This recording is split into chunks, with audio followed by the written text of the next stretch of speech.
تو قربانی چاہے وہ وقت کی ہو، مال کی ہو، جان کی ہو، یہ اللہ کی بارگاہ میں بڑی مقبول ہے۔ اللہ مجھے اور آپ کو اس کے دین کی خاطر قربانیاں دینے والا بنا ہے۔ اب یہ جو بقرہ عید کی قربانی ہے، سبحان اللہ، یہ کتنی بڑی نیکی ہے، یہ کتنے بڑے اجر کا کام ہے۔ اس کو فارمیلٹی سمجھ کے نہ کیا کریں، ارے کیا کریں بھائی، بقرہ عید آ گئی، کرنی پڑے گی قربانی، سال پورا ہو گیا پیسے نکالنے ہی پڑیں گے۔ نہیں، یہ بہت بڑی سعادت ہے، نصیب والوں کو ملتی ہے۔ اور اس کا اجر کیا ہے، میں آپ کو ایک واقعہ سناتا ہوں۔ حضرت سیدنا احمد بن اسحاق علیہ رحمت اللہ الرزاق فرماتے کہ میرا بھائی باوجود غربت کے رضائے الہی کی نیت سے ہر سال بقرہ عید میں قربانی کیا کرتا تھا۔ اس کے انتقال کے بعد میں نے اس خواب میں دیکھا کہ قیامت برپا ہو گئی ہے اور لوگ اپنی اپنی قبروں سے نکل آئے۔ یکایک میرا مرحوم بھائی ایک بڑے خوبصورت چت کبرے گھوڑے پر سوار ہو کر آیا، اور اس کے ساتھ اور بھی بہت سارے گھوڑے تھے۔ میں نے پوچھا یا اخی ما فعل اللہ تعالی بکا، میرے بھائی مرنے کے بعد تمہارے ساتھ اللہ تعالیٰ نے کیا معاملہ فرمایا؟ وہ شخص کیا کہتا ہے؟ اس کا بھائی کہتا ہے اللہ پاک نے مجھے بخش دیا۔ میں نے پوچھا کس عمل سے تیری بخشش ہو گئی؟ تو وہ کہتا ہے کہ ایک دن غریب ایک بڑھیا آئی تھی، میں نے اس کو بنیت ثواب 1 درہم دیا تھا، وہی درہم میرے کام آ گیا، میری بخشش کا ذریعہ بن گیا۔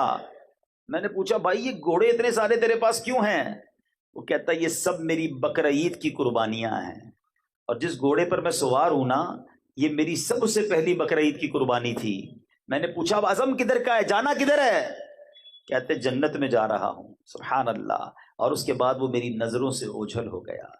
انشاءاللہ میرے میٹھے اسلامی بھائیوں، جو رقم جو اللہ کی راہ میں خرچ اللہ کی رضا کے لیے کیا ہوگا نا، وہ بڑا کام آئے گا، وہ نامہ اعمال پہ بڑا وزندار ہوگا، مگر شرط یہ ہے کہ وہ عمل اللہ کی رضا کے لیے کیا ہو، لوگوں کو دکھانے کے لیے نہیں، اپنی واہ واہ کے لیے نہیں، اللہ کی رضا کے لیے اگر خرچ کرتا ہے کوئی، یا کوئی بھی نیکی کرتا ہے، وہ بڑی مقبول ہے۔ اور دوسری بات اس واقعے سے سیکھنے کو کیا ملی کہ انشاءاللہ یہ جو قربانیاں ہیں نا، یہ اللہ نے چاہا تو جنت میں جانے کی سواری بن جائے گی۔ اور آئیے میں آپ کو حدیث سناتا ہوں، یہ جو قربانی کرنے والے ہیں، سنو کتنا مبارک کام ہے۔ اللہ کے حبیب علیہ الصلوۃ والسلام فرماتے ہیں قربانی کرنے والے کو قربانی کے جانور کے ہر بال کے بدلے میں 1 نیکی ملتی ہے۔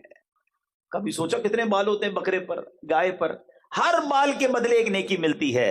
نبی پاک علیہ الصلوۃ والسلام نے فرمایا جس نے خوش دلی سے طلب ثواب کے لیے طالب ثواب ہو کر قربانی کی تو وہ آتش جہنم سے حجاب یعنی روک ہو جائے گی۔ یعنی اللہ کی رضا کے لیے ہو، 2 شرطیں اس حدیث میں، ایک تو خوش دلی، انجوائے کے ساتھ، اللہ تیری مہربانی تو نے پھر موقع دیا، تیری راہ میں خرچ کرنے کا پھر موقع دیا، برڈن فیل نہ کیا کرو۔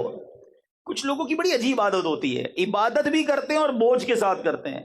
کیا کریں یار، اب رمضان آ گئی، تراویح پڑھنی پڑے گی۔ ارے اس کو تم بوجھ سمجھ رہے ہو؟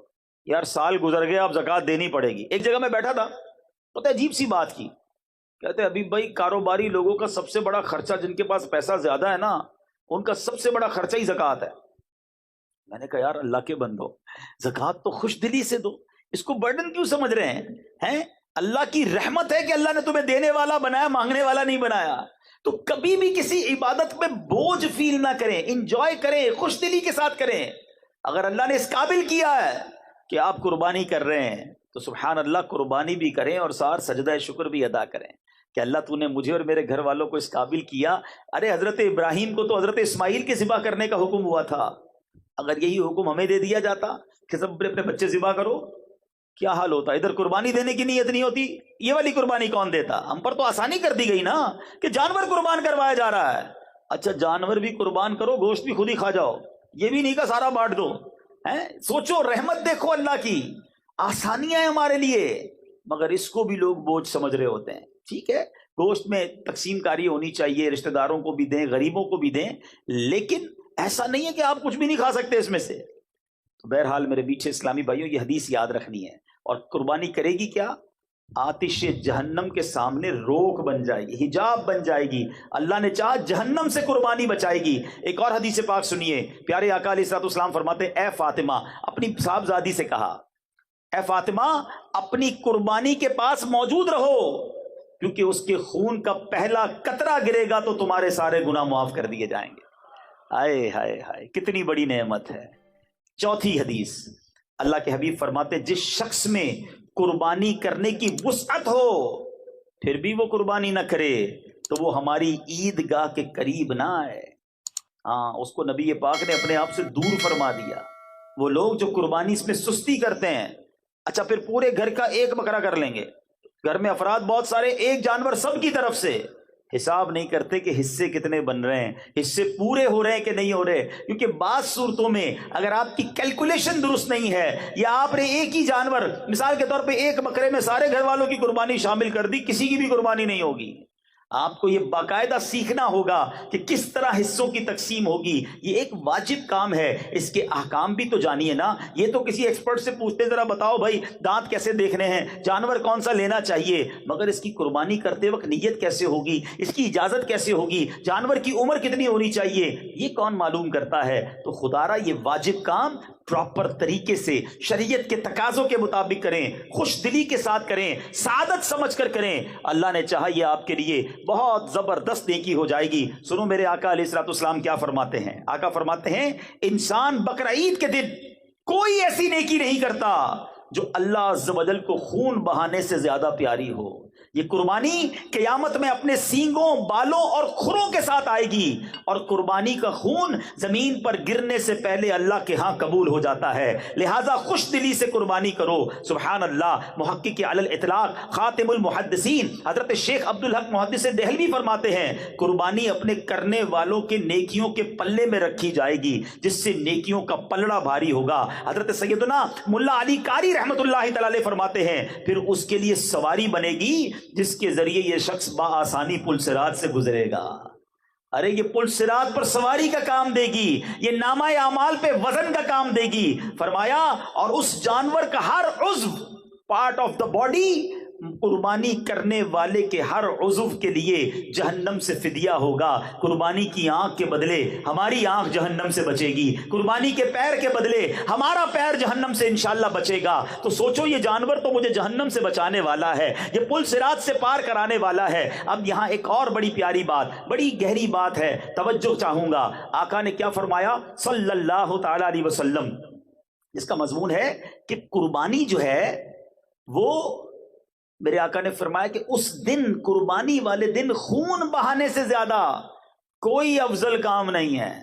اب آج کل کچھ لوگوں کو پتہ نہیں کیا ہو گیا ہے، کہتے ہیں یار اتنی ساری قربانی کرنے سے بہتر ہے کسی غریب کی شادی کرا دو، کسی غریب کی مدد کر دو۔ ارے بھائی ہم یہ سارے کام، چاہے کسی کی مدد کریں، کسی کا علاج کروائیں، کس لیے کرتے ہیں؟ اللہ کی رضا کے لیے نا، ثواب کے لیے۔ ثواب کے بارے میں زیادہ جانتا ہوں، آپ زیادہ جانتے ہیں کہ نبی پاک علیہ الصلوۃ والسلام جانتے ہیں۔ آقا فرما رہے ہیں اس دن، قربانی کے دن، اس سے زیادہ کوئی اچھا کام نہیں ہے اللہ کے نزدیک کہ اس کی راہ میں خون بہایا جائے، قربانی کی جائے۔ تو جب نبی پاک فرما رہے کہ قربانی کرنا اس دن سب سے افضل ہے، تو ہم نے قربانی ہی کرنی ہے، وہ سب سے افضل ہے۔ ٹھیک ہے قربانی کا جانور قربان کریں، غریبوں کا علاج بھی کرائیں، کس نے منع کیا ہے؟ مگر ایک نیکی کے کام کو، ایک واجب کام کو بند کر کے یہ نہ جانے کیوں یہ چیزیں یاد آتی ہیں۔ ایسے کچھ لوگ ہیں جن کو ایسے موقعوں پر ہی چیزیں یاد آتی ہیں۔ ارے یار حج پر بہت سارے لوگ جاتے ہیں، بڑا خرچہ ہو جاتا ہے، یہ خرچہ بچا کر دوسرا کام کرنا چاہیے، ربیع الاول کی لائٹنگ نہیں کرنی چاہیے، یہ والا کام کرنا چاہیے۔ اپنی بچی کی شادی پر کروڑوں روپے کا فنکشن کرتے ہوئے یاد نہیں آتا کہ غریب کی شادی کرا دینی چاہیے۔ تو بہرحال جو نیکی کا کام ہے وہ ضرور کرنا چاہیے، اور ساتھ ساتھ غریبوں کی مدد بھی دل جان سے کرنی چاہیے۔ تو بہرحال میرے بیچ اسلامی بھائیوں، یہاں یہ بات کلیریفائی ہو گئی کہ یہ پل صراط کے لیے سواری بنے گی۔ اچھا اس میں بھی ایک بات سمجھ لو، اب جانور تگڑا ہوگا، جاندار ہوگا تو سواری بھی اچھی ملے گی نا۔ تو اچھا جانور خرچ کیا کرو، اللہ نے دیا ہے تو بہترین جانور لینا چاہیے۔ اللہ کی بارگاہ میں دل دیکھا جاتا ہے۔ ہاں نیت یہ ہو کہ ذرا پتہ چلے میمن سوسائٹی میں ہمارا جانور کتنا بڑا آیا ہے، صاحب جی کتنے پیسے والے ہیں، اگر یہ نیت ہے تو پھر تو ثواب بھی نہیں ملے گا۔ اللہ کی رضا کے لیے بہترین منڈی کا جانور لیں۔ بلکہ میں تو ایک اور مشورہ دیتا ہوں، اپنے گھر میں جو بھی بہترین جانور لو نا، اگر 2-3 لیتے ہیں تو سب سے بہترین جانور نبی پاک کے نام پر قربان کر دیں۔ کیا پیش کریں جانا، کیا چیز ہماری ہے، آقا یہ دل بھی تمہارا ہے، یہ جاں بھی تمہاری ہے۔ دیکھو ہمارے آقا نے ہمارے نام پر جانور قربان کیا تھا، یاد ہے؟ ہاں حجۃ الوداع کے موقع پر نبی پاک نے امت کے نام پر قربانی کی. تو اے امتیوں تمہیں بھی نبی پاک کو یاد رکھنا ہے. جو نہ بھولا ہم غریبوں کو رضا، یاد اس کی اپنی عادت کیجئے. نبی پاک کو ہماری قربانی کی حاجت نہیں، ان کو گوشت تھوڑی پہنچے گا. یہ محبت کا اظہار ہے، گوشت تو پھر بھی ہمارے پاس ہی رہ جانا ہے. تو بہرحال قربانی کریں، خوش دلی کے ساتھ کریں، اچھی نیتوں کے ساتھ کریں. قربانی کا جانور بہترین لیں، اس لیے کہ یہاں اللہ کی بارگاہ میں دل دیکھا جاتا ہے کہ بندے کو مال سے محبت ہے یا اللہ کی رضا سے محبت ہے. جتنا قیمتی جانور ہوگا نا اتنا مشکل سے دل سے نکلے گا، اور جب آپ کے دل سے کوئی کام مشکل ہوتا ہے اس کا اجر بھی زیادہ ہوتا ہے. اور پھر اس کو بانٹیں غریبوں میں، تقسیم کریں رشتہ داروں میں، انشاءاللہ اس کا خوب ثواب کمائیں. تو قربانی جس کو اللہ نے نوازا ہے بہترین جانور کریں، اور پھر سبحان اللہ نبی پاک علیہ الصلوۃ والسلام کے نام کریں تو کیا بات ہے. اچھا، قربانی کے دنوں میں جو قربانی کرنے کا ارادہ رکھتا ہے اس کے بارے میں یہ ہے کہ ناخن، بال اور بردال، خال وغیرہ نہ کٹوائے، کیونکہ یہ حاجیوں سے مشابہت ہو جاتی ہے. حاجی بھی احرام پہن کے یہ سب چیزیں نہیں کرتے، تو حجامت وغیرہ نہ کروائے تو انشاءاللہ اس کی برکتیں ملیں گی. اور جو قربانی نہیں کرتا وہ بھی غریب ہے بیچارہ، نہیں کر پاتا، تو علماء کہتے ہیں اگر وہ بھی یہ اعمال ان دنوں میں کر لے، ذوالحجہ کے 10 دنوں میں، تو انشاءاللہ اس کو قربانی کا ثواب بھی مل جائے گا. تو یہ کام کرنا چاہیے. اور سبحان اللہ، بلکہ مفتی صاحب فرماتے ہیں کہ جو قربانی نہ کر سکے عشرے میں، یعنی ذوالحجہ کے ابتدائی 10 ایام میں حجامت نہ کرائے، بقرعید کے دن یا بعد نماز عید حجامت کرائے تو انشاءاللہ قربانی کا ثواب کمائے گا. اچھا، اب یہاں پر ایک دو باتیں مزید قربانی کے لیے عرض کر دوں، پھر انشاءاللہ اس کے بعد میں حضرت اسماعیل علیہ السلام اور حضرت ابراہیم کا وہ واقعہ سنانا چاہتا ہوں، تاکہ ہمارے بچوں کو یہ پتہ تو چلے کہ قربانی واجب کیوں ہوئی تھی، یہ یاد کس کی ہے، یہ واقعہ کیا تھا. اللہ اکبر! جتنی بار اس واقعے کو پڑھیں آنکھوں میں آنسو آ جاتے ہیں، دل بے قرار ہو جاتا ہے کہ یہ کیسے لوگ تھے، اللہ کی رضا پر کیسے راضی تھے، کتنی بڑی قربانی کے لیے وہ تیار ہو گئے، اور آج ہمیں چھوٹی سی قربانی دینے میں لوگوں کے دلوں پر بوجھ آ جاتا ہے. تو بہرحال میرے پیچھے اسلامی بھائیوں، قربانی کی جو دعا ہے نا، یہ انشاءاللہ آپ کو دعوت اسلامی کے جو رسالے ہیں مکتبۃ المدینہ کے، اس میں مل جائے گی، مگر مجھے بہت پسند ہے. عربی دعائیں یاد کر لو اور اس کو ترجمے کے ساتھ یاد کرو. آئے ہائے، اس دعا کے ذرا معنی سنو. اللہ کرے کہ مجھے تو وہ بی بی فاطمہ سے جو نبی پاک نے فرمایا نا کہ اے فاطمہ قربانی کے پاس رہنا، پہلا قطرہ گرتے ہی تمہارے پچھلے گناہ معاف کر دیے جائیں گے. اب یہ دعا کیا ہے؟ وہ دعا یہ ہے، انی وجہت وجہی للذی فطر السماوات والارض حنیفا وما انا من المشرکین ان صلاتی ونسکی ومحیای ومماتی للہ رب العالمین لا شریک لہ وبذالک امرت وانا من المسلمین. کیا ترجمہ ہے اس کا؟ یہ تو ویسے بھی پڑھنے والی دعا ہے. ترجمہ کیا ہے کہ میں نے اپنا منہ اس کی طرف کیا جس نے آسمان و زمین بنائے، ایک اسی کا ہو کر، اور میں مشرکوں میں نہیں. بے شک میری نماز اور میری قربانیاں اور میرا جینا اور میرا مرنا سب اللہ کے لیے ہے جو رب سارے جہان کا، اس کا کوئی شریک نہیں. مجھے یہی حکم ہے اور میں مسلمانوں میں ہوں. اللہ اکبر! جب اس کیفیت میں بندہ قربانی کرے کہ اللہ میرا جینا، میرا مرنا، میری نماز، میری قربانی سب تیرے لیے ہے، اللہ ان کیفیتوں کے ساتھ قربانی کرنا اب نصیب فرمائے. تو بہرحال میرے میٹھے اسلامی بھائیوں، اب چلتے ہیں یہ قربانی شروع کہاں سے ہوئی. حضرت ابراہیم علیہ السلام بڑی عظیم ہستی ہیں. یاد رہے حضرت ابراہیم کو ابو الانبیاء کہا جاتا ہے. یہ وہ نبی ہیں کہ ان کے بعد جتنے انبیاء آئے سب کے آپ والد ہیں. آپ کو ابو الرحیم بھی کہا جاتا ہے. ابراہیم ابو الرحیم بھی کہا جاتا ہے. وہ کیوں؟ کہ آپ جو ہے بڑے مہمان نواز تھے. روزانہ دسترخوان پر آپ کو کوئی مہمان چاہیے ہوتا، جب تک مہمان نہ ملتا آپ کھانا نہیں کھاتے تھے.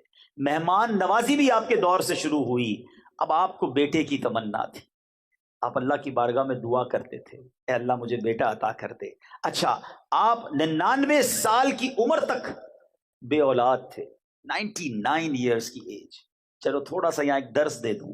کئی لوگ ملتے ہیں کہتے ہیں اولاد نہیں ہے، اور پھر مایوسی کی باتیں کرتے ہیں. میں تو نماز پڑھتا ہوں پھر بھی اولاد نہیں ملتی، حج کر کے آیا پھر بھی اولاد نہیں ہے. معاذ اللہ، اللہ کی رضا پر راضی نہیں ہے. ایک بات یاد کر لو، اگر رب نے کچھ نہیں دیا نا تو یہی میرے لیے بہتر ہوگا. کیا پتا تمہارے نصیب میں ایسی اولاد ہو جو تمہیں مار کے گھر سے نکالتی ہے. بعد میں ماں باپ کہتے ہیں نا نہیں ہوتی اولاد تو اچھا تھا. نہیں ہوتی ایسی اولاد. کیسی کیسی نافرمان اولاد ہوتی ہے لوگوں کی. میرا رب اگر اسی پر راضی ہے تو راضی رہو نا. 99 ایئرس کی ایج ہو گئی حضرت ابراہیم کی, اولاد نہیں ہے, مگر رب سے دعا کرتے ہیں, مایوس بھی نہیں ہے. اور دعا کا انداز کیا تھا؟ آپ کہتے ہیں اسمع یا ایل, اسمع یا ایل. اسمع عربی میں کہتے سن لے, اور عبرانی زبان میں ایل کہتے اللہ کو, پروردگار کو, اے اللہ میری سن لے. سبحان اللہ. حضرت اسماعیل 99 سال میں حضرت ابراہیم کو عطا کیے گئے, اور حضرت ابراہیم نے بیٹے کا نام ہی اسماعیل رکھ دیا. جو دعا میں پکارتے تھے اسمع یا ایل, یہی نام اسماعیل جو ہے وہ اپنے بیٹے کا نام رکھ دیا. اے میرے میٹھے اسلامی بھائیوں, یاد رہے حضرت ابراہیم کی کیا شان ہے. رسول پاک علیہ الصلوۃ والسلام کے بعد تمام انبیاء میں سب سے افضل نبی حضرت ابراہیم علیہ السلام ہیں. حضرت ابراہیم ہی اپنے بعد میں آنے والے سارے انبیاء کرام کے والد ہیں. ہر آسمانی دین میں آپ کی پیروی اور اطاعت ہے. ہر دین والے آپ کی تعظیم کرتے ہیں. آپ ہی کی یاد میں قربانی ہے, آپ ہی کی یادگار میں حج کے ارکان ہیں, آپ ہی کعبہ شریف کی پہلی تعمیر کرنے والے ہیں. جس پتھر پر کھڑے ہو کر آپ نے کعبہ بنایا اس کو مقام ابراہیم کہا گیا, اور اس کو سجدہ کرنے کی جگہ فرما دیا گیا. واتخذوا من مقام ابراہیم مصلی, اور ابراہیم کے کھڑے ہونے کی جگہ پر اپنا مصلی بناؤ, وہاں نماز ادا کرو. یہ قرآنی حکم آ گیا. یہ حضرت ابراہیم کی شان ہے. ویسے ایک اور عشق والی بات بتا دوں, اللہ آپ کو اور مجھے بار بار مکے کی حاضری عطا فرمائے. وہ پتھر جس پر کھڑے ہو کر حضرت ابراہیم نے کعبہ تعمیر کیا تھا, سبحان اللہ, آج بھی اس پتھر پر حضرت ابراہیم کے قدموں کے نشان اپنی آنکھوں سے آپ دیکھ سکتے ہیں. کتنے گہرے نشان ہیں. کبھی سوچا کتنا ٹائم ہو گیا ہے؟ 5000 سال سے زیادہ وقت ہو گیا ہے. یہ اب اس کے اوپر باکس بنایا گیا ہے, پہلے باکس نہیں تھا. یہ کھلے آسمان تلے پتھر پڑا رہا. ہزاروں بارشیں دیکھی, ہزاروں اس نے آندھیاں دیکھی ہوں گی, موسم کے مد و جزر دیکھے, مگر یہ پتھر نے کیسے اپنے سینے میں حضرت ابراہیم کی نشانی کو سنبھالا ہوا ہے کہ آج بھی اپنی آنکھوں سے ہم حضرت ابراہیم کے قدموں کے نقش کا نظارہ کر سکتے ہیں. جب حضرت ابراہیم کی شان یہ ہے تو ابراہیم کے آقا کی شان کا عالم کیا ہوگا. تو بہرحال حضرت ابراہیم وہ عظیم ہستی ہیں کہ قیامت میں سب سے پہلے آپ ہی کو عمدہ لباس عطا ہوگا. اس کے فوراً بعد نبی پاک علیہ الصلوۃ والسلام کو ایک اور بڑی پیاری بات کتابوں میں لکھی. جن کے چھوٹے بچے فوت ہو گئے ہو نا, گھبرایا نہ کرو, اللہ کی رضا پہ راضی رہا کرو. اول تو وہ چھوٹے بچے مغفرت کا ذریعہ بنیں گے, مگر آج وہ بچے پتہ ہے کہاں ہیں؟ علماء فرماتے ہیں مسلمانوں کے فوت ہو جانے والے بچوں کو آپ علیہ الصلوۃ والسلام اور آپ کی بیوی حضرت سارہ رضی اللہ تعالی عنہا عالم برزخ میں ان بچوں کی پرورش کرتے ہیں. یہ بچے ان کے پاس ہیں, حضرت ابراہیم کے پاس ہیں, اور وہ ان کی پرورش فرما رہے ہیں. اللہ اکبر, یہ شان ہے حضرت ابراہیم کی. اب ذرا غور کیجئے میٹھے اسلامی بھائیوں, حضرت ابراہیم کی شان تو آپ نے سنی. کئی ایسے دنیا میں کام ہیں جن کے انوینٹر, جن کے ذریعے یہ کام شروع ہوئے, سب سے پہلے جو سٹارٹ ہوئے وہ بھی حضرت ابراہیم کے دور میں کون کون سے کام ہوئے؟ سب سے پہلے آپ ہی کے بال سفید ہوئے. دنیا میں کسی کے بال سفید نہیں ہوتے تھے.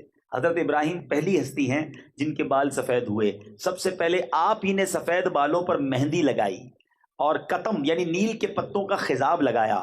سب سے پہلے آپ ہی نے سلا ہوا پاجامہ پہنا. سب سے پہلے آپ نے منبر پر خطبہ پڑھا. سب سے پہلے آپ نے علیہ السلام نے راہ خدا میں جہاد کیا. سب سے پہلے آپ علیہ الصلوۃ والسلام نے مہمان نوازی کی رسم شروع کی. سب سے پہلے آپ علیہ الصلوۃ والسلام لوگوں سے گلے ملے. ہم جو معانقہ کرتے ہیں نا, یہ حضرت ابراہیم کے دور سے شروع ہوا. اور سب سے پہلے آپ ہی نے سرید, یہ جو کھانا ہوتا ہے شوربہ اور روٹی ملا کر, یہ آپ نے ہی سب سے پہلے بنائی. بہرحال اتنی عظیم ہستی ہیں, مگر آپ کو ایک خواب دیکھا آپ نے. اچھا, یہ 8ویں رات تھی ذوالحجہ کی, اور کوئی کہنے والا کہہ رہا ہے کہ بے شک اللہ عز و جل تمہیں اپنے بیٹے کو ذبح کرنے کا حکم دے رہا ہے. آپ صبح سے شام تک اس بارے میں غور کرتے رہے کہ یہ خواب اللہ کی طرف سے ہے یا شیطان کی طرف سے ہے. 8 ذوالحجہ کو پتہ کیا کہتے ہیں؟ یوم الترویہ. جو حج پر جاتے ہیں ان کو یاد ہو گیا ہوگا, یوم الترویہ 8 ذوالحجہ کا نام ہے. اس کا مطلب پتہ ہے کیا ہے؟ سوچ بچار کا دن. حضرت ابراہیم نے یہ دن سوچ و بچار میں گزارا تھا, اس لیے اس کا نام ہی یوم الترویہ پڑ گیا. 9ویں رات پھر خواب آیا. صبح یقین کر لیا کہ یہ اللہ کی طرف سے ہے. اب 9 ذوالحجہ کو کیا کہا جاتا ہے؟ یوم عرفہ، یعنی پہچاننے کا دن۔ آپ کو یقین ہو گیا کہ یہ اللہ کی طرف سے خواب ہے، 9 ذوالحجہ کا دن ہی یوم عرفہ پڑ گیا۔ اب 10ویں ذوالحجہ پھر وہ آپ نے رات کو خواب دیکھا، اب آپ نے پکا ارادہ کر لیا کہ بیٹے کو آج ذبح کرنا ہے، اس لیے 10 ذوالحجہ کے دن کا نام یوم النحر پڑ گیا۔ یہ تینوں نام بھی حضرت ابراہیم کی کیفیت کے مطابق، جو آپ کی کیفیت تھی وہی اس دن کا نام ہو گیا۔ اے میرے میٹھے اسلامی بھائیوں، حضرت ابراہیم نے اب اپنے بیٹے حضرت اسماعیل علیہ السلام سے بات کی۔ کیا بات ہو رہی ہے؟ بیٹا گھمانے لے جا رہا ہوں یہ نہیں، بیٹا کو چیز دلانے جا رہا ہوں یہ نہیں۔ 7 سال یا 13 سال عمر ہے حضرت اسماعیل کی، 99 سال کی عمر میں یہ بیٹا ملا ہے۔ ٹرائی ٹو انڈرسٹینڈ، بچہ جب 10-15 سال بعد پیدا ہو تو پورا خاندان ہی اس کا دیوانہ ہوتا ہے، اس کے ناز اٹھائے جاتے ہیں، بڑی منتوں سے آیا ہے۔ 99 ایئرز کے بعد اولاد ہوئی ہے، اور ابھی 7 سال کا ہے، یا ایک روایت کے مطابق 13 سال کا ہے۔ حضرت اسماعیل کے بارے میں کہا گیا اس کو ذبح کر دو، اور آپ اپنے بیٹے سے بات کرتے ہیں کہ بیٹا میں تمہیں اللہ کی طرف سے حکم آیا ہے۔ مگر اس سے پہلے کیا ہوا ذرا سنیے گا۔ اب شیطان نے کیا کام کیا؟ شیطان جو ہے اب ایک شکل میں حضرت ابراہیم کے پاس آیا، کیونکہ آپ اپنے بیٹے کو لے کے کہیں جا رہے تھے۔ کہتا ہے ابراہیم کہاں کا ارادہ ہے؟ آپ نے جواب دیا میں کام سے جا رہا ہوں۔ اس نے پوچھا کیا اسماعیل کو ذبح کرنے جا رہے ہو؟ حضرت ابراہیم علیہ السلام نے کہا کیا تم نے کسی باپ کو دیکھا ہے وہ اپنے بیٹے کو ذبح کرے؟ شیطان بولا ہاں میں آپ ہی کو دیکھ رہا ہوں، کسی کام سے جا رہے ہیں۔ اس کو تو معلوم تھا۔ آپ سمجھتے ہیں کہ اللہ عز و جل نے آپ کو اس بات کا حکم دیا ہے؟ حضرت ابراہیم نے ارشاد فرمایا اگر اللہ عز و جل نے مجھے اس بات کا حکم دیا ہے تو میں اس کی فرما برداری کروں گا۔ شیطان نے یہاں وسوسہ ڈالنے کی کوشش کی، کامیاب نہیں ہوا۔ اب بی بی ہاجرہ کے پاس گیا۔ آپ کو پتا ہے آپ کے بیٹے کو کہاں لے کر گئے حضرت ابراہیم؟ کب بیٹے کو کہیں گھمانے پھرانے لے گئے؟ کہ نہیں، وہ انہیں ذبح کرنے لے کر گئے۔ تو حضرت ہاجرہ کہتی کیا تم نے کبھی ایسا دیکھا ہے کوئی باپ بیٹے کو ذبح کرے؟ شیطان کہتا ہے ہاں انہیں اللہ نے اس بات کا حکم دیا ہے۔ ماں دیکھو کیسی تھی، بی بی ہاجرہ کہتی ہیں اگر ایسا ہے تو انہوں نے اللہ کی اطاعت کر کے بہت ہی اچھا کیا ہے، اگر اللہ نہیں فرمایا نا پھر تو یہ فیصلہ ٹھیک کیا انہوں نے۔ شیطان نے دیکھا نہ باپ ہل رہا ہے نہ ماں ہل رہی، چھوٹا بچہ حضرت اسماعیل کے پاس چلا گیا۔ کہتا ہے اسماعیل پتہ ہے تمہارے بابا جان کہاں لے جا رہے ہیں؟ تو کہتے ہیں کہ والد صاحب اپنے ساتھ کہیں لے جا رہے ہیں۔ کہ تمہیں معلوم ہے اللہ نے انہیں حکم دیا ہے تمہیں ذبح کرنے کے لیے۔ ذرا سوچو تربیت کا کیسا شاہکار ہے حضرت اسماعیل۔ فرماتے ہیں اگر رب نے حکم دیا ہے تو بابا جان بالکل ٹھیک کرنے جا رہے ہیں، پھر میں بھی اس کام کے لیے راضی ہوں۔ اللہ اکبر۔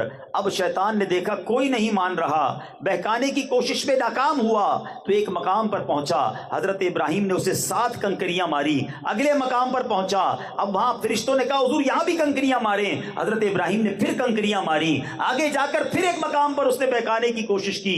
اللہ اکبر۔ فرشتوں نے حضرت ابراہیم سے کہا کہ یہاں بھی کنکریاں ماریں۔ حضرت ابراہیم نے وہاں بھی اسے 7 کنکریاں ماری۔ شیطان کو 3 مقامات پر جو کنکریاں مارنے کی یادگار ہے وہ باقی رکھی گئی ہے۔ آج بھی حاجی اسی یاد کو کرتے ہوئے جمرے پر رمی کیا کرتے ہیں۔ اے میرے میٹھے اسلامی بھائیوں، یہ کیسے لوگ تھے، کتنا یقین تھا رب کے وعدوں پر، اللہ کی رضا پر کیسے راضی تھے۔ حضرت ابراہیم نے اپنے بیٹے سے جو بات کی، جو کورسپونڈنس کی، وہ قرآن میں موجود ہے۔ کیا الفاظ ہے ذرا سنو۔ حضرت ابراہیم اپنے بیٹے سے کیا کہتے ہیں؟ یا بنی انی ارا فی المنام انی اذبحک فانظر ماذا تری۔ اے میرے بیٹے میں نے خواب دیکھا ہے۔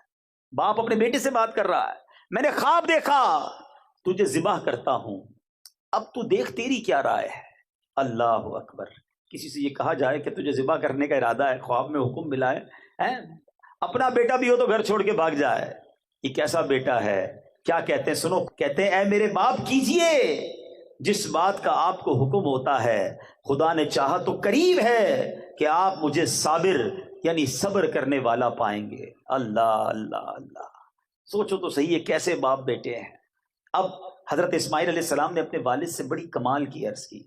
کہتے ہیں بابا جان ایسا کریں مجھے ذرا رسیوں سے مضبوطی سے باندھ دیجیے گا، ایسا نہ ہو کہ جب آپ مجھے ذبح کرنے لگیں اور میں زیادہ ہلوں تو میرا ثواب کم نہ ہو جائے، ذرا مضبوطی سے باندھیے گا تاکہ میں ہل نہ سکوں، اور میرے خون کے چھینٹوں سے اپنے کپڑوں کو بچائیے گا تاکہ انہیں دیکھ کر میری امی جان غمگین نہ ہوں۔ بابا جان چھری ذرا زیادہ تیز کر لیجیے گا، تاکہ میرے گلے پر اچھی طرح سے چل جائے. موت بڑی سخت ہوتی ہے نا, مجھے تکلیف زیادہ نہ ہو. آپ مجھے ذبح کرتے وقت پیشانی کے بل لٹا دیجیے گا, الٹا لٹا دیجیے گا, کیونکہ جب میرے چہرے پر نظر پڑے گی تو آپ بھی تو میرے والد ہیں, آپ کو بھی تکلیف ہوگی, مجھے الٹا لٹا دیجیے گا. اور بابا جان ایک کام کیجیے گا, جب آپ میری ماں کے پاس جائیں, امی جان کے پاس جائیں, تو میرا سلام پہنچا دیجیے گا, اور اگر مناسب سمجھے تو میری ایک قمیص انہیں دے دیجیے گا, اس سے ان کو تسلی آ جائے گی, صبر بھی آ جائے گا. اللہ اکبر. سوچو تو صحیح, بات کون کر رہا ہے؟ بیٹا باپ سے کہہ رہا ہے. اس باپ کا جگرا کیسا ہوگا, اللہ کی راہ میں قربانی کا جذبہ کیسا ہوگا. اب حضرت ابراہیم کہتے ہیں میرے بیٹے, تم اللہ عز و جل کے حکم پر عمل کرنے میں میرے کیسے عمدہ مددگار ہو.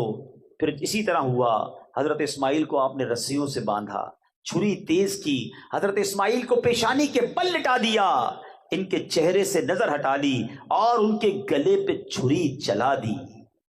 انہوں نے اپنا کام کر دیا, ہاں چھری چلا دی گئی, مگر چھری نے اپنا کام نہ کیا. وہ بھی تو رب کے حکم کی باندھی ہوئی ہے نا. رب جو چاہے, ان اللہ علی کل شیء قدیر, رب نے اپنی قدرت کا نظارہ دکھایا. وہ چھری جو تیز تھی باپ نے بیٹے کے گلے پر چلا دی, مگر چھری نے کام نہ کیا. اب کیا ہوا, حضرت ابراہیم علیہ السلام پر وحی نازل ہوئی اور ہم نے اسے ندا فرمائی کہ اے ابراہیم, تو نے خواب سچ کر دکھایا, ہم ایسا ہی صلہ دیتے ہیں نیکوں کو. بے شک یہ روشن جانچ تھی اور ہم نے ایک بڑا ذبیحہ اس کے فدیے میں دے کر اسے بچا لیا. یہ امتحان لیا گیا. اے ابراہیم تم کامیاب ہو گئے, تم نے یہ اپنا وعدہ پورا کر دیا. اللہ اکبر. اب جب زمین پر لٹا دیا گیا تو اللہ نے جبرائیل کو حکم دیا کہ جنت سے ایک دمبا لایا جائے, ایک مینڈا لایا جائے.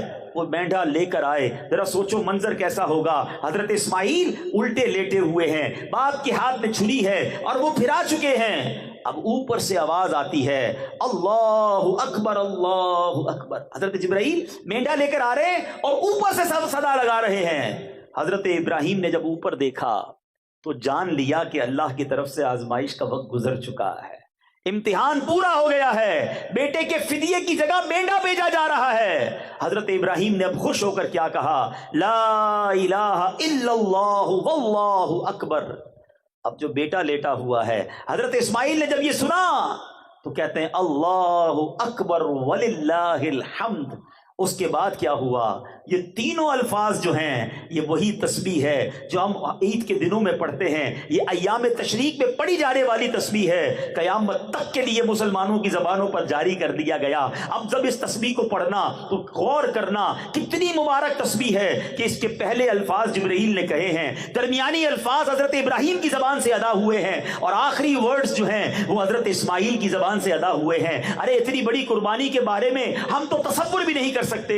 آؤ مبارک لوگوں کی زبان سے نکلے ہوئے یہ مبارک الفاظ اسی تصور میں پڑھتے ہیں. اللہ کریم مبارک الفاظ کے صدقے ہماری مغفرت فرمائے. مل کر پڑھیں گے, اللہ اکبر اللہ اکبر, لا الہ الا اللہ واللہ اکبر اللہ اکبر وللہ الحمد. اب عید کے دنوں میں جب یہ تسبیح پڑھنا نا تو یاد رکھنا جبرائیل نے شروع کی تھی, حضرت ابراہیم نے آگے پڑھی تھی, اور آخری الفاظ حضرت اسماعیل نے ادا کیے. اللہ اکبر. یہ کیسا منظر تھا, یہ کیسا امتحان تھا جس میں یہ خاندان کیسا کامیاب ہوا. رہتی دنیا تک تلاوت ہوتی رہے گی, قرآن پڑھا جاتا رہے گا, اور اس قربانی کا اور اس صبر کا ذکر ہوتا رہے گا. اے میرے میٹھے اسلامی بھائیوں, یہ مینڈا کون سا تھا؟ ہائے ہائے, دیکھو اللہ کریم نے جو یہ مینڈا بھیجا حضرت اسماعیل کی جگہ پر فدیے کے طور پر, مفسرین کہتے ہیں کہ یہ مینڈا جنت سے آیا تھا, اور یہ وہی مینڈا تھا جس کو حضرت آدم علیہ السلام کے بیٹے حضرت حابیل نے قربانی میں پیش کیا تھا. اس مینڈے کا گوشت پکایا نہیں گیا بلکہ اسے درندوں اور پرندوں نے کھا لیا. میرے میٹھے اسلامی بھائیوں, یہاں ایک چھوٹا سا مسئلہ بھی سمجھ لیں. عجیب عجیب لوگ ہوتے ہیں نا, اپنے دماغ سے چیزوں کو طے کر رہے ہوتے ہیں. بھائی جب حضرت ابراہیم کو خواب میں آیا بیٹا ذبح کرو, تو آج بھی رات کو کسی کے خواب میں آ جائے بیٹا ذبح کرو, تو کیا کل بیٹا ذبح کرنے نکل پڑیں گے؟ ہاں یہ ذرا سن کے جاؤ بھائی, ٹھیک ہے نا. یاد رہے کوئی شخص خواب یا غیبی آواز کی بنیاد پر اپنے یا کسی دوسرے کے بچے کو ذبح نہیں کر سکتا، کرے گا تو سخت گناہگار اور عذاب جہنم کا حقدار ہوگا۔ حضرت ابراہیم علیہ السلام نے جو خواب کی بنیاد پر اپنے بیٹے کی قربانی کے لیے آپ تیار ہوئے، یہ حق ہے کیونکہ آپ نبی ہیں، اور نبی کا خواب بھی وحی الہی ہوتا ہے۔ یہ ان حضرات کا امتحان تھا۔ حضرت جبرائیل جنتی دمبا لے آئے اور اللہ کے حکم سے حضرت ابراہیم نے اپنے پیارے بیٹے کے بجائے اس جنتی دمبے کو ذبح فرما دیا۔ تو اے میرے میٹھے اسلامی بھائیوں، اللہ نے اب یہ یاد کیسی باقی رکھی کہ اب رہتی دنیا میں قیامت تک جو قربانیاں ہوں گی وہ حضرت ابراہیم علیہ السلام اور حضرت اسماعیل کی یاد میں یہ جو ہم قربانی کرتے ہیں۔ تو بہرحال میرے میٹھے اسلامی بھائیوں، یہ واقعہ جب بھی پڑھیں ایمان تازہ ہو جاتا ہے، عقل بھی حیران ہو جاتی ہے، یہ کیسے لوگ تھے۔ یہی حضرت ابراہیم، یہ تو ابھی 7 یا 13 سال کے ہو گئے نا، جب چھوٹے تھے تو کیا کیا تھا؟ بی بی ہاجرہ اور حضرت اسماعیل کو مکے میں چھوڑ آئے تھے، بالکل لکو تک صحرا تھا، پانی بھی نہیں تھا، تھوڑی سی کھجوریں تھوڑا سا پانی دے کر چھوڑا ہے، کیونکہ اللہ کا حکم تھا۔ بی بی ہاجرہ نے کہا تھا کہ اے ابراہیم ہمیں کہاں چھوڑے جا رہے ہو، کس کے آسرے چھوڑے جا رہے ہو؟ حضرت ابراہیم نے 2 بار 3 بار جواب نہیں دیا۔ تو بی بی ہاجرہ نے کہا کہ کیا آپ کو اللہ نے حکم دیا ہے؟ فرمایا ہاں مجھے رب نے حکم دیا ہے۔ کہا اگر اللہ نے حکم دیا ہے تو بڑا کارساز ہے، وہ ہمیں ضائع نہیں کرے گا۔ یہ کیسی ماں تھی، یہ کیسا خاندان تھا۔ ارے آج اپنے گھر والوں کو چھوڑ کر کوئی تھوڑے دنوں کے لیے دین کے کام کے لیے جائے تو گھر والے نہیں جانے دیتے، پریشان ہو جاتے ہیں۔ یہ کیسے لوگ تھے کہ اپنے بیوی کو، اپنے بچے کو، جس بچے کو بڑی دعاؤں سے مانگا تھا، ایک صحرا میں چھوڑ کر آ گئے، مگر وہی ٹھہرنا مکے کی آباد کاری کی بنیاد بنا۔ وہ حضرت اسماعیل کا رونا، وہ بی بی ہاجرہ کا دوڑنا، وہ زمزم کا جاری ہونا، وہ کنویں کا ابل پڑنا، اور اس کے بعد جناب لوگوں کا مکے میں آ کر آباد ہونا۔ اور اب پھر مکہ جب آباد ہوا تو کعبے کی تعمیر بھی اللہ کریم نے یہ شرف حضرت اسماعیل اور حضرت ابراہیم کو عطا فرمایا۔ یہ جو مقام ابراہیم کی بات ہو رہی تھی، ایک اور معجزہ بتاؤں حضرت ابراہیم کا۔ مقام ابراہیم آپ دیکھیں، کعبہ جب ہم دیکھتے ہیں نا کتنا اونچا ہے، اتنی اونچی تعمیر کیسے کی ہوگی؟ آج کے زمانے میں تو کرین اور بہت ساری چیزیں ہوتی ہیں، بڑے بڑے پتھر اوپر تک پہنچانے ہوتے ہیں، لفٹیں لگتی ہیں۔ کتابوں میں لکھا ہے جو مقام ابراہیم تھا نا، کعبے کی دیوار جتنی اونچی ہوتی جاتی تھی مقام ابراہیم اتنا اوپر ہوتا جاتا تھا۔ یہ لفٹ کا کام کرتا تھا، جب نیچے تعمیر کرنی ہوتی تھی یہ پتھر نیچے آ جاتا تھا۔ اللہ اکبر، اللہ نے اپنے گھر کی تعمیر کا کیا انتظام کیا۔ اچھا پھر جب اس کی تعمیر کرنی تھی ایک اور پرابلم تھی، کعبہ جو ہے وہ اٹھا لیا گیا تھا طوفان نوح کے موقع پر۔ اب کعبے کی ڈائمنشنز نہیں پتا تھی کہ ایگزیکٹلی کعبہ کدھر ہے جہاں بنانا ہے۔ حضرت ابراہیم کو حکم ہوا اے ابراہیم کعبے کی تعمیر کرو۔ اب اس جگہ کی نشاندہی کے لیے ایک بادل بھیجا گیا۔ ارشاد ہوا اس بادل کے نیچے جتنی سائے کی جگہ ہے نا، یہی کعبے کی 4 دیواری کی جگہ ہے، یہاں کعبہ تعمیر کرو۔ ایگزیکٹلی ڈائمنشن بتانے کے لیے ایک بادل بھیجا گیا۔ حضرت ابراہیم نے بالکل اس کے نیچے باؤنڈری بنائی اور کعبے کی تعمیر شروع کی۔ کعبہ تعمیر ہو گیا۔ اب حضرت ابراہیم کو حکم ہوا اے ابراہیم لوگوں کو حج کے لیے بلاؤ، لوگوں کو آواز لگاؤ۔ مکے میں کتنے لوگ رہتے تھے؟ آپ نے کہا یا اللہ ساری دنیا میں میری آواز کیسے پہنچے گی؟ آج میں حیدرآباد میں بیٹھا ہوں، بیان کر رہا ہوں، سینکڑوں ہزاروں لوگ ہیں، دور دور تک آواز جا رہی ہے، مائک ہے، مگر پھر بھی حیدرآباد کے اس میدان تک ہی ہے نا۔ اگر دنیا میں پہنچانی ہے تو اب انٹرنیٹ ہے، یہ سوشل میڈیا پر پتہ نہیں کوئی امریکہ میں کوئی یورپ میں ہمارا بیان سن رہا ہوگا، مگر اس زمانے میں تو یہ سب کچھ نہیں تھا۔ کہا گیا اے ابراہیم آواز لگاؤ۔ کہا یا اللہ میری آواز کیسے پہنچے گی؟ ارشاد ہوا ابراہیم آواز لگانا تمہارا کام ہے، پہنچانا ہمارا کام ہے۔ حضرت ابراہیم چڑھ گئے جبل ابو قبیس پر، آج بھی وہ پہاڑ موجود ہے صفا مروہ کے ساتھ ہیں، اور یہ سب سے قدیم پہاڑ کہا جاتا ہے۔ حضرت ابراہیم کھڑے ہوئے اور آپ نے لوگوں کو حج کے لیے بلایا، صدا لگائی۔ کیا صدا ہوگی؟ آپ کو پتہ ہے اللہ نے صدا کو کیسے پہنچایا؟ کتابوں میں لکھا ہے اس وقت دنیا میں جتنے لوگ تھے آل اراؤنڈ دا ورلڈ، سب نے حضرت ابراہیم کی اس آواز کو سنا۔ سنو، صرف لوگوں نے نہیں سنا بلکہ جو ابھی دنیا میں نہیں آئے تھے، ماں کے پیٹ میں تھے، انہوں نے بھی سنا، جو باپ کے پشت میں تھے انہوں نے بھی سنا، جن کی روحیں عالم ارواح میں تھی انہوں نے بھی سنا۔ اور جس نے جواب دیا اللہ اکبر اس وقت لبیک پڑھی گئی۔ کتابوں میں لکھا ہے جس نے حضرت ابراہیم کی اس صدا پر ایک بار لبیک کہا وہ زندگی میں ایک بار حج کرے گا، جس نے 2 بار اس وقت لبیک کہا وہ 2 حج کرے گا، جس نے جتنی بار اس وقت لبیک کہا تھا حضرت ابراہیم کی اس ندا پر اللہ کریم اتنی بار اسے حج پر بلائے گا۔ مبارک ہو ان کو جو حج کرائے ہیں، سبحان اللہ۔ اللہ کا جتنا شکر ادا کرے کم ہے کہ اللہ نے ہماری روح کو یہ توفیق بخشی تھی۔ ہم دنیا میں تو نہیں آئے تھے، ہزاروں سال پرانی بات ہے، حضرت ابراہیم کی اس پکار پر ہماری روح نے لبیک کہا، رب نے حج پر بلایا، اور ہم اللہ سے دعا کرتے ہیں مولا پھر حج پہ بلا، جو نہیں گئے انہیں بھی حج پہ بلا اور انہیں بھی وہ مبارک مناظر دیکھنا نصیب فرما۔ تو کمال کی داستان ہے حضرت ابراہیم کی باتیں، ان کی زندگی کے انداز، ایسے ایسے واقعات ہیں۔ نمرود کے سامنے جس طرح وہ 18-20 سال کی عمر میں کھڑے ہو گئے، آگ میں ڈال دیا گیا، مگر وہ اللہ تبارک و تعالیٰ پر توکل کیسا تھا، بھروسہ کیسا تھا، اور اس بھروسے کا کمال کیا ہوا کہ اللہ کریم نے حکم فرمایا اور وہ آگ گلزار بن گئی۔ ایک روایت کے مطابق 40 دن آپ آگ کے اندر رہے، مگر باہر آتے ہیں تو آپ کا بال بھی بیکا نہیں ہوتا ہے، آپ کے جسم پر خراش بھی نہیں ہے، اللہ نے آگ کو گلزار بنا دیا۔ فرق کیا ہے؟ آج ہماری مصیبتیں حل نہیں ہوتی، آج ہم ڈر اور خوف میں مبتلا رہ جاتے ہیں، ان کا توکل ایسا تھا کہ آگ گلزار بن جاتی تھی۔ کمال کی بات شاعر مشرق لکھتے ہیں، کہتے ہیں اگر آج بھی ہو ابراہیم سا ایمان پیدا، ایکچولی the difference is دل میں ایمان ہی وہ نہیں ہے، بھروسہ ہی وہ نہیں ہے، توکل ہی وہ نہیں ہے۔ کیا کہتے ہیں؟ اگر آج بھی ہو ابراہیم سا ایمان پیدا، آگ کر سکتی ہے انداز گلستاں پیدا۔ اگر آج وہ ایمان آ جائے تو آج آپ کی غموں کی آگ گلزار بن جائے گی، آج آپ کی مخالفت کی آگ بھی گلزار بن جائے گی۔ اور سبحان اللہ ایک اور بات سیکھنے کو ملی، عقل تو کہتی تھی اے ابراہیم آگ میں جاؤ گے جل کر راکھ ہو جاؤ گے، اتنی بڑی آگ ہے کہ پرندے نہیں گزر رہے، مگر حضرت ابراہیم کے عشق نے کچھ اور ہی فیصلہ کیا۔ وہ شاعر کہتے ہیں نا، عقل والوں کے نصیبوں میں کہاں ذوق جنوں، ہر بات لاجک سے نہیں تولی جاتی، عقل والوں کے نصیبوں میں کہاں ذوق جنوں، عشق والے ہیں جو ہر چیز لٹا دیتے ہیں، بے خطر کود پڑا آتش نمرود میں عشق، یہ عشق کا فیصلہ تھا نا، عقل کا نہیں تھا، بے خطر کود پڑا آتش نمرود میں عشق، عقل تھی محو تماشائے لبے بام ابھی، ارے عقل تو سوچتی رہ گئی، عشق نے اپنا کام کر دیا۔